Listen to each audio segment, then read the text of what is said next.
John Rothschild, tape number 2. So, Mr. Rothschild, again, when did you finish your schooling, and what was the situation in France as you were doing that? All right. Obviously, you all know that the war started September 1st, 1939, with invasion of Poland. And at that time, the French, I don't know whether it happened just at the beginning, but I still remember, the only thing I remember at the beginning of the war, that when I met my future wife, and whether we talk about this later on, so we don't interrupt our line of thought, but we can go back to that. Anyway, I interject it right now, perhaps, because it happened that most of our male help had to go to the army. They were had to go leave, and we were short of help. And it happened that I called Renee, that's my wife. She was a good friend of my cousin Rita. They were both in Strasbourg. And there is like a YMCW. They have a Jewish home for girls in Strasbourg where young girls can either go to school or if they're professionals, they can have pension there. So they both are friends, and they worked. My wife went to school there, but I don't. She may give you some details what she did there. And they exchanged addresses so they could correspond, because they both at that time Strasbourg was evacuated at the beginning of the war, and they had to go to the insides of France. And Renee was on her way to her grandmother, Niort, which is in the western part of in the Pyrenees, somewhere in that area, not too far away from where we actually lived. And on her way, there was a train wreck, and that was near Saumur, the city which is about a few miles from our residence, and she couldn't go on the same day, and she was looking for spending the night. And obviously the hotels were full, and she recalled Saumur, that somehow rang a bell, and she knew that must be where Rita lives, and she looked in her address and looked at the phone number, and she called to see whether she can spend the night with us, and say, okay, we invite her to come. And obviously I still notice her. When she came by cab, she had a nice big hat on, the brown felt head, and I still remember see that one, and I was quite when I saw her. Later on, my cousin Rita introduced her during the dinner table and say who she is and so on. And my mother, she asked her if you would consider to stay with us, because we are short on help, and she would be welcome to stay. And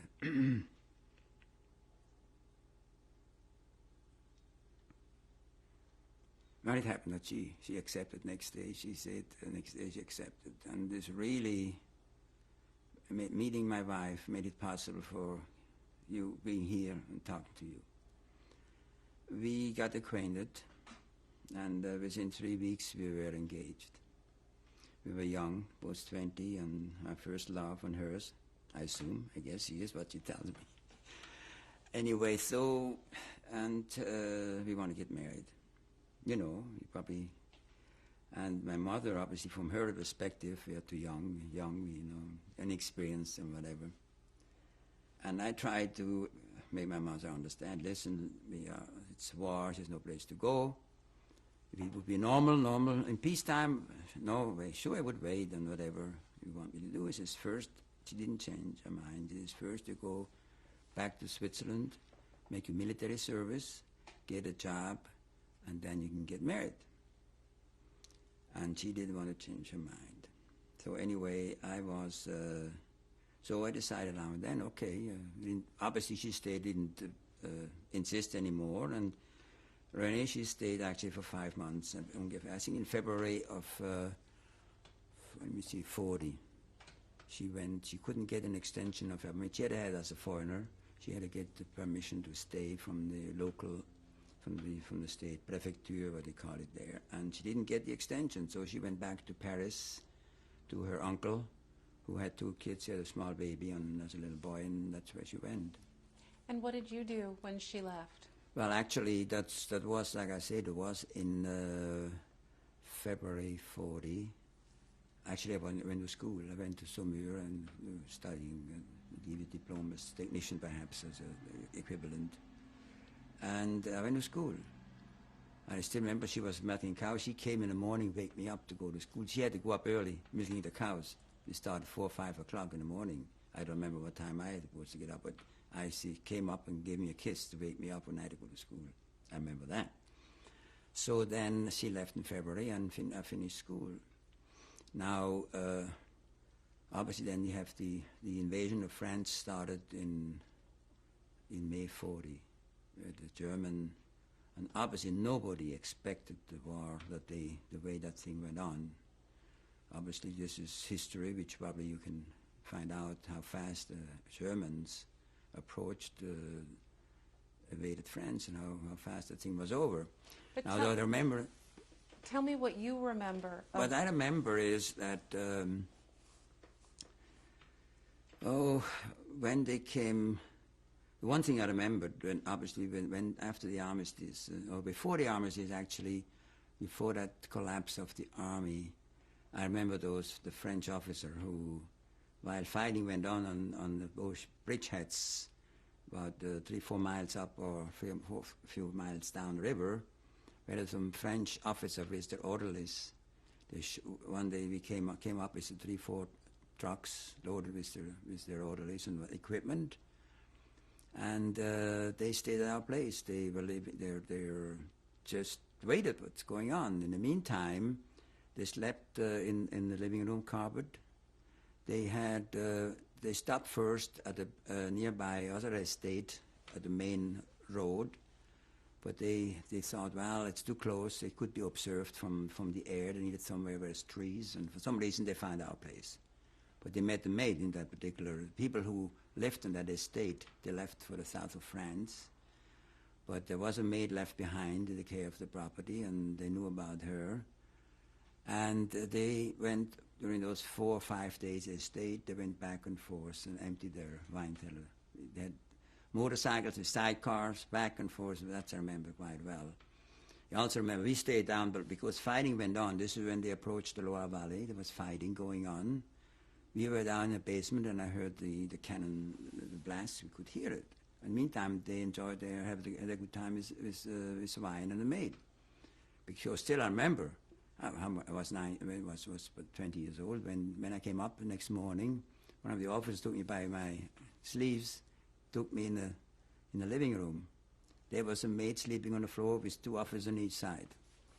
I remember that too. So anyway, as soon as they heard that the Germans crossed the river, they loaded their stuff with the maid and took off. That was so. Then I know about 9 months later, after the armistice, those people came back and noticed that the cellar was emptied, and they came to inquire what happened to the maid. They found a maid in Toulouse, in a maternity. 9 months later, they found. In other words, they found her. Anyway, that's the end of my experience with the French army. Now, it took about, I would say, 3 weeks before we were all scared, obviously. What's going to happen, Are they going to pick us up, the Germans? What are they going to do? And at this point, were you still Swiss citizens? Oh, yeah, we were Swiss citizens, obviously. The other ones had obviously they had the original German citizens, but we had our citizenship. And I was still there, didn't go back yet. So what happened? It took about 3 weeks before the first, before a truck with German officer came, and a truck full of soldiers, and they were scared. So here comes the guy walking up to the gate, and obviously we spoke. As soon as we spoke German, the guy surprised. Obviously, you can assume we're Jews or whatever. He didn't care less. He exchanged a few, some conversation, and that's it. They took off again. This was a German officer? German officer came to the gate, and he spoke all German. Obviously, he tried in French, but his French was very poor, He's trying to find out who we are, and so obviously I say you probably prefer. First of all, I told him I'm Swiss, but you have obviously other people there too. They didn't care. They could assume you're Jewish or not. They didn't care less. That's all. Took off. Nothing happens. And the French people says just keep on working, don't pass them. You need your products and just keep on working. And we kept on working like nothing, just normal life. And one day, I was in town with my brother, and obviously we spoke Swiss German. At that time, it was easy at French. We were not as we are fluent, but probably it was easy to speak in Swiss German. And so a soldier must have overheard our conversation, and he started a conversation with us, and he asked if where we live. So we tell him. I'd say, don't tell him. Tell him where we live. Can you find us? Next evening, he came with he and his buddy. They were two guys from near Mannheim, farm boys, and they came, and they asked they would like to listen to the German newscast from England. So I told them we cannot. It's forbidden. We cannot listen to any newscast from outside. It's German. We cannot do it. Who had forbidden you? Well, the Germans or the French or whatever say you cannot listen to. They could probably find out if you cannot listen to foreign newscasts. So we told them there is a radio. If you want to listen, we went out of the room, went out of the living room, or wherever the radio was standing. We left. So next evening they came again, brought a box of chocolate. They listened to the radio. The guys, he came and helped milk the cows. They were the farm boys. They want to keep themselves out, so they. So like I say, you find this, any place you find people who don't care about Jew or not. They didn't care less. So did you find in this area of France in the Loire Valley and the people around you that there was a great deal of acceptance of your nationality and of your religion? Well, it's like anywhere else. You have people who were very friendly. Matter of fact, I know the teacher of the grade school. He played the violin. He came every so often. We had to get together. My aunt Martha, she played the piano. So they came and played music. Some people, we were the Bosch, the Germans, or the Jews. I mean, in any society, anywhere we are, you have that situation where you have people, they take you who you are. They don't care what religion you are. They're nice and kind and helpful, and some other ones they're not. That's any place. It's still today, though. But anyway, next thing is, that was, I know the sequence is perhaps a little, shortly after the armistice, the German army, they have had a lot of horses. And they called on the farmers. They said, let them know in case they want to have German horses to keep them working, because they don't want to keep them in the stables. They get, in other words, feed them and let them work, and you can have them for nothing until we have to call them back again. But in the meantime, the war was over in France. They didn't need them. So we applied for horses. And obviously what happens, a German officer and a veterinarian came to inspect the place. They came, they looked the stables over and see if they're suitable for German horses. Obviously, again, we got in a conversation.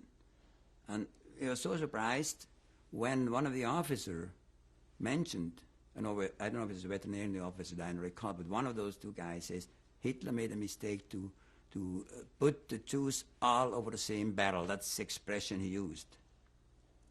Somebody had made something bad, fine, but he was wrong. I mean, so surprised that guy say that. We got beautiful horses, very nicer than what we had. But all this gave our people the wrong sense of security. Not only this, those two guys, what they told us, and this was before Germany invaded Russia, and they warned us. They said, you know what's going to happen?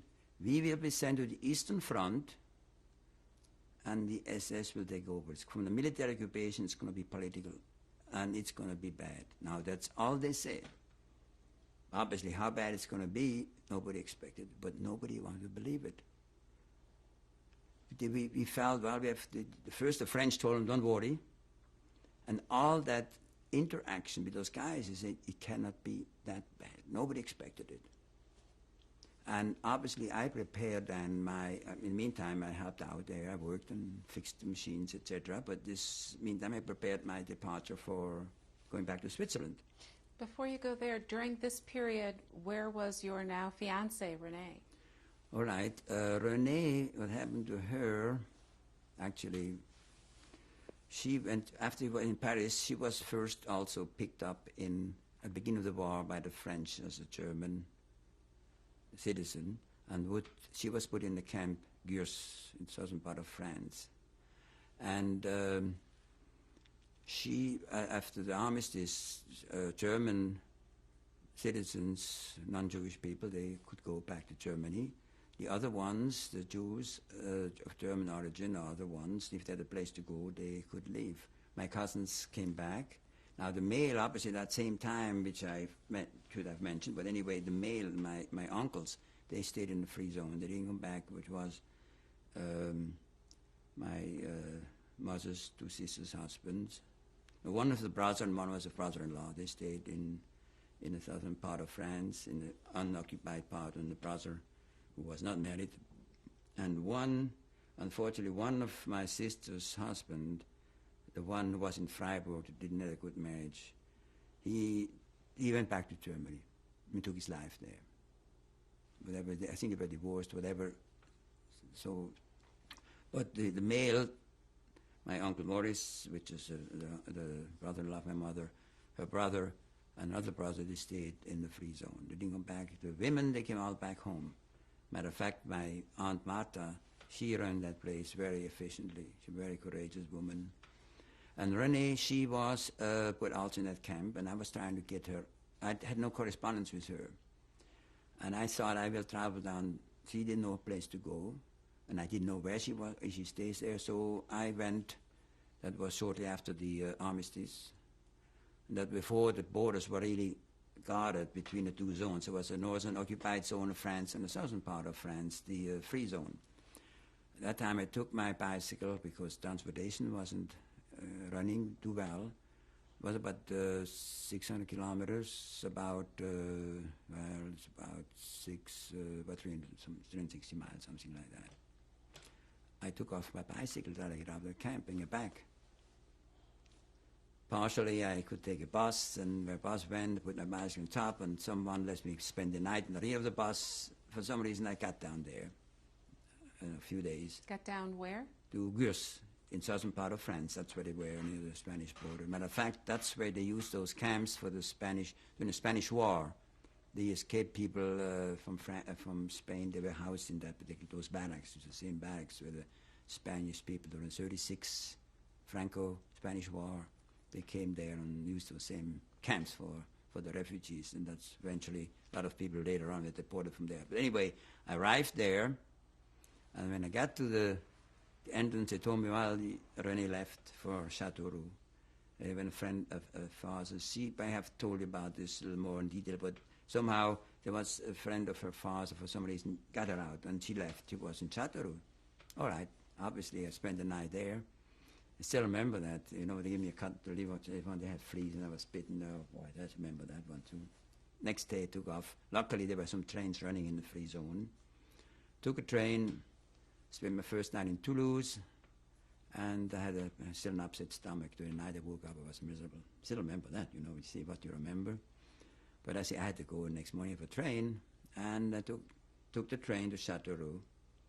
And they had a dining car, and I feel better after breakfast. So arrived in Châteauroux, had my bicycle with me. I did, now wait a minute, I have to be careful. Did I have my bicycle first time around? Yeah, sure, I went down with a bicycle, so I had my bicycle. And they told me, yes, she found a job. I went to those people on the same street, down the street, that's where she had a job. She may have talked to you about that job in Châteauroux, so you know the details. And I want to take her home. Miserable place, dilapidated, terrible.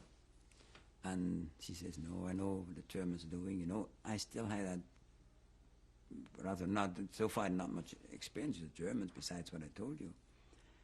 And that came after, actually, before we met all those German people. But anyway, she didn't want to come back. Obviously, I want to have my fiancée with me. I didn't want to leave her there. She decided to stay. So I returned home. Then I went back home, helped out again, and was beginning, let me see, so we have to be careful with our dates. It was beginning just after the armistice, okay? And then, obviously, my main job was then we kept we could correspond somehow in special ways with some special cards back and forth. But at this point, you went back to Radagon. I went back to and Radagon. What year was this? What month and year? That was 1904. That was I'm July sorry, 1940, beginning just shortly after the armistice in July or whatever. And so she stayed there, and later on, she probably told you about the lady died, and she found another job in Lepo. I was back home and helped out there, and not much happened. And it, because, okay. Go ahead. Well, then I prepared to go back to Switzerland.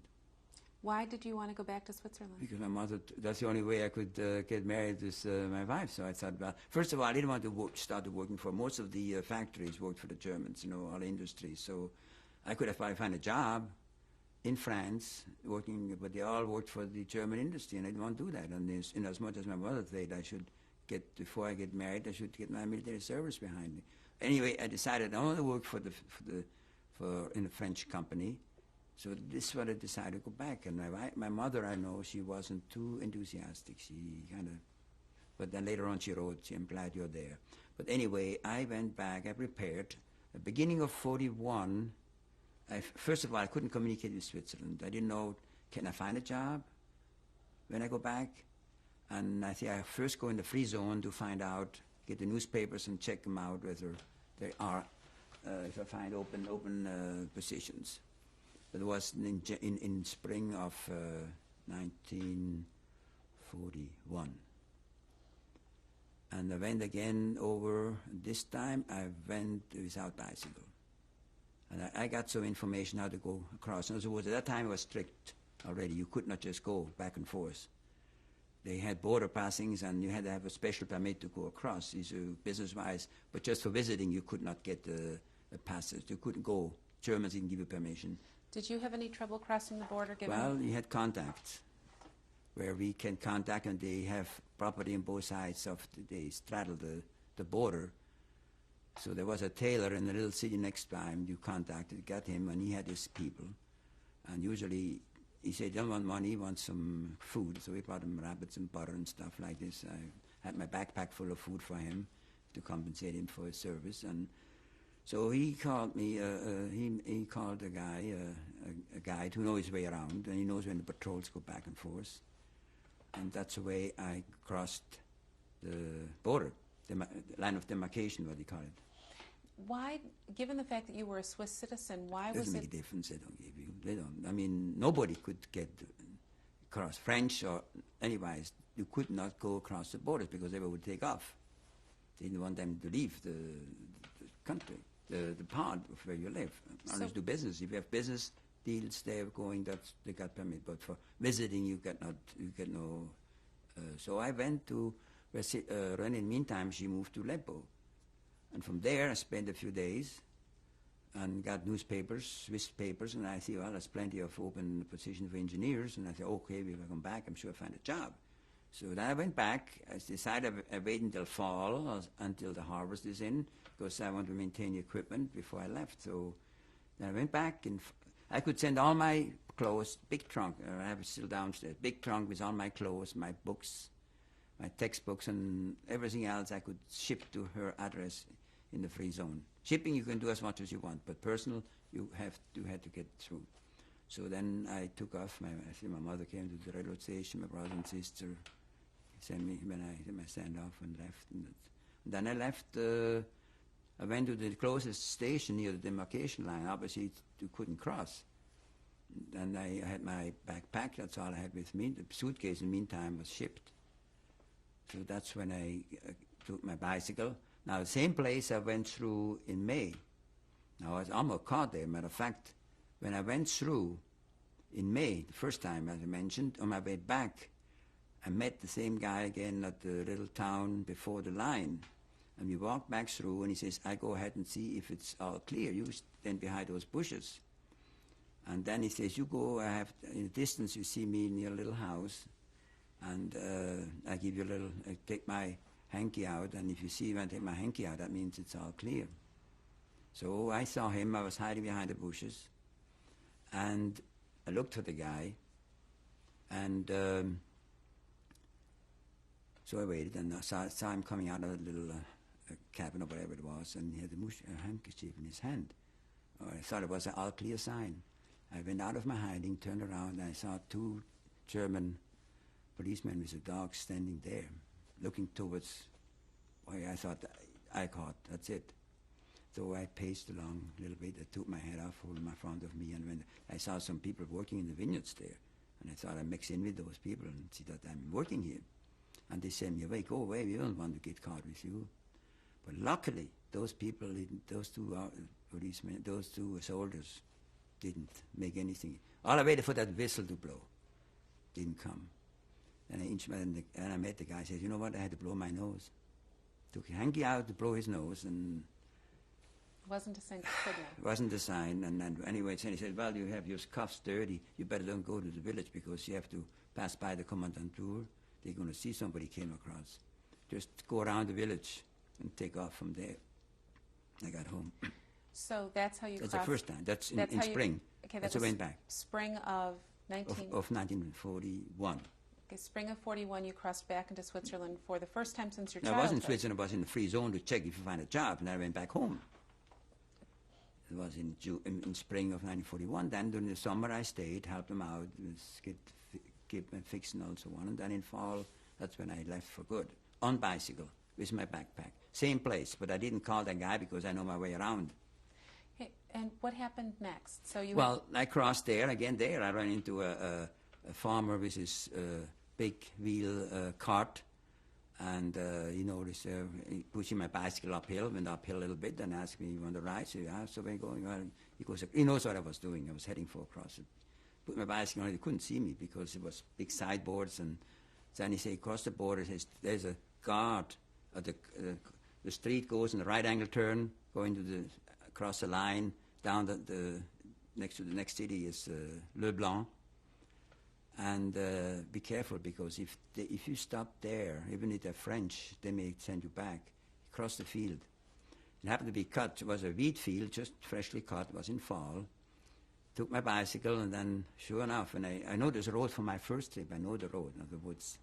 I went the same road I walked in May of the same year. That time I didn't have my bicycle, and as always I made total 3 trips. The first in 40 to get Renee out with my bicycle, and the second one in spring of 41 when I tried to find out if I find a job in Switzerland, came back home. Then I left for sure in fall of 41, and that's when I crossed. I saw those. I cut across the field with a bicycle, and they waved me, but I kept on going and downhill and out of the sight, and took the bus went to Repos where he lives. So that was when that you were going into the free That's zone into Lipo. To into Repos Okay. on my way back. Now, so this was 1941. What Right. happened next?